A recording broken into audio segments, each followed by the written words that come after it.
do this first. Okay. From the top of your gums and the bottom of your gums. And what it does is analyze your skin cells for the presence of antibodies for the HIV virus. Okay. Quick question. Like if you have like maybe like a cyst or something in your mouth or anything, would that? Won't matter.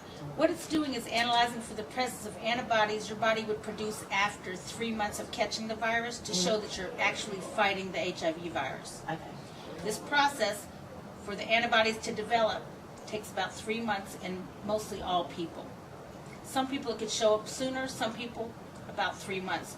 But if you've had unprotected sex within the last 3 months, we would tell you test today as a baseline test. Then wait 3 months from the last time of your last unprotected sexual contact, that's vaginal, anal, and oral sex, or needle sharing contact.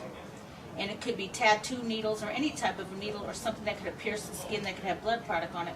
Then come back and protect yourself for 3 months so you don't have any new exposure, and then test again. Okay. So we can make sure that you're actually testing negative for HIV. Okay. So what I'm going to have you do now is take the swab and see the pad on the end. You're going to rub it on the top of your gums and then the bottom of your gums. So like this. Get some skin cells on there for me. Then the bottom. And do the bottom. And there, drop it right down in there. Then I'm going to write down the time. It takes 20 minutes for this test to process. I'm going to write this down.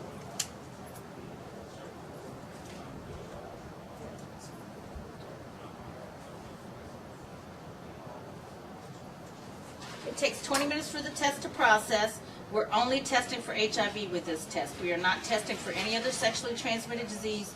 In order to test for those, you need to have an exam with the doctor or the nurse practitioner.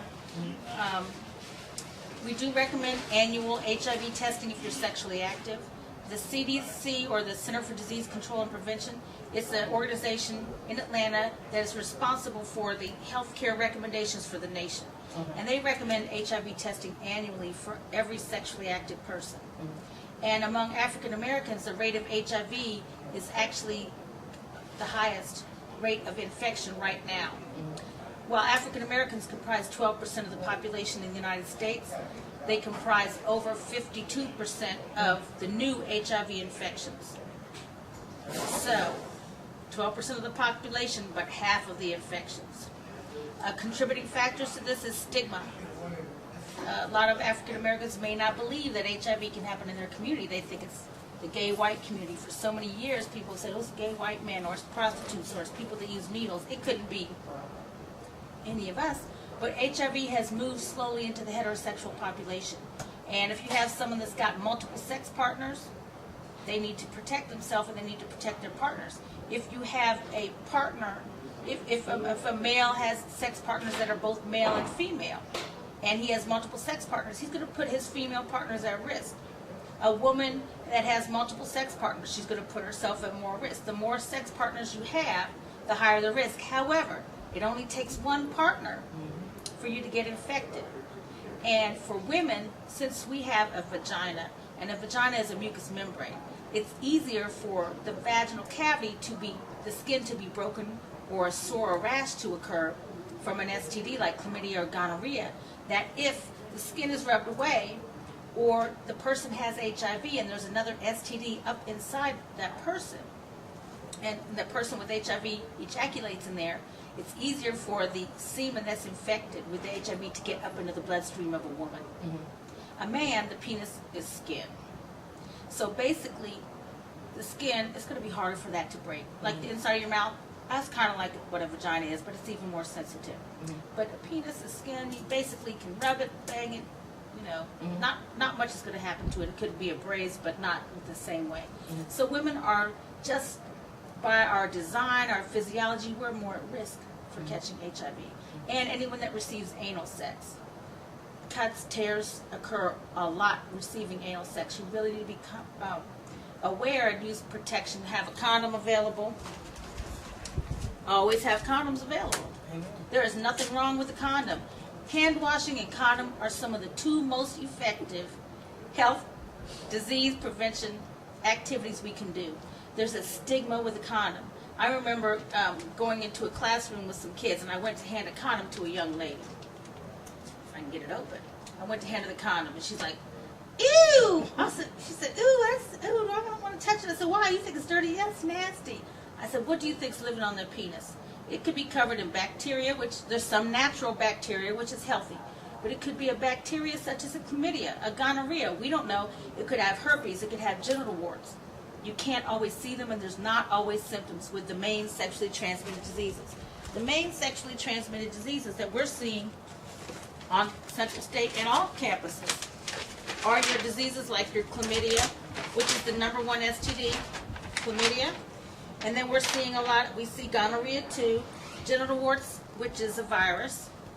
We see not so much the hepatitis B because most students are all vaccinated. We see herpes, but you can have herpes or genital warts and not even know it. You might not have symptoms. Your boyfriend may not have any symptoms. Give it to you, you break out immediately. You don't know if you caught it from him or from someone else because you don't always catch it. You don't always break out right after that person gives it to you. So what if that man don't have any type of symptoms, none whatsoever of genital warts? He might not have any symptoms. That doesn't mean he hasn't been exposed to the virus and he can't spread it because it could be microscopic. Mm-hmm. It's skin to skin. Mm-hmm. Say he had sex with a woman that had genital warts and it rubbed off on his penis just from skin to skin contact. Then he has unprotected sex with another female. He spreads that virus from skin to skin contact to that female. She may not ever break out, but that's why we recommend a pap smear test for females. Mm-hmm. However, now we recommend also an anal checkup for people that receive anal sex because they're learning that over 50% of anal cancers are caused by the HPV virus. Also, they're learning now that throat cancer can be caused by the HPV virus from contact through oral sex. And if you smoke, it increases it. Wow. Now, with HPV, there is and I'm not pushing the vaccine, but there is a vaccine out called Gardasil, which is recommended from women. Right now, it's FDA approved for women the age of 9 to 26. And so that's a way to prevent getting the 4 main HPV viruses. 2 of them could lead to cervical cancer. The other 2 lead to genital warts. Quick question. Mm-hmm. Is the Central State clinic giving out those shots? I don't know I don't think your clinic does. However, the Greene County Combined Health District at 360 Wilson Drive does have the Gardasil vaccine. Now, a lot of your private insurance will cover it. If you're covered by your parents' insurance still, it may pay for it. And you may want to do it when you go back home, or they won't accept insurance cards. If you're under 18 or under and you're eligible for a medical card, it will pay for it through the Children's Vaccination Fund. If not, you're going to have to pay for it on your own, and it's 3 shots. And they run somewhere around $100, $110 a shot. But if you think of it as an anti-cancer vaccine for cervical cancer, it's worth it. You know, maybe you don't get that new Coach bag. Maybe you don't get your nails done this week. You know what, brother? My nails are done because I'm taking the Gardasil vaccine. So if you have HPV, I'm not going to get it. So you have to decide when you spend your money, are you going to spend something for your health long term? It's nice to have nice things, but you've got to, since you're doing a social justice class, we have to think of our own social justice, what's right for us personally. And it might be at the expense of looking a certain way for a while, which is all temporary anyhow. Exactly. So, yeah, this is an excellent brochure about all the main STDs. Like I said, the chlamydia it's a bacterial infection. It can be cured with antibiotics. Genital warts, it's a viral infection. You can't cure it, but you can treat it. Gonorrhea is a bacteria. It can be cured. Hepatitis B is a virus. Most of you have all had that vaccine already. Herpes is a virus. You can treat it, but you can't cure it. HIV, of course, is the virus that it's the most expensive to treat, has the most side effects, and has the most stigma of all. HIV is actually one of the harder ones to catch, because there has to be a way for the infected semen, pre-semen, or blood in a male to get into your bloodstream for you to be infected. Just can't get on the skin, it has to be in the bloodstream. That's if a male has it, it has to be in his pre-cum, his cum, and his blood. If a woman has HIV, it will live in her vaginal fluid, blood, and breast milk if she's lactating or if she's providing has milk in her breast for her baby. But it has to get into the bloodstream through a cut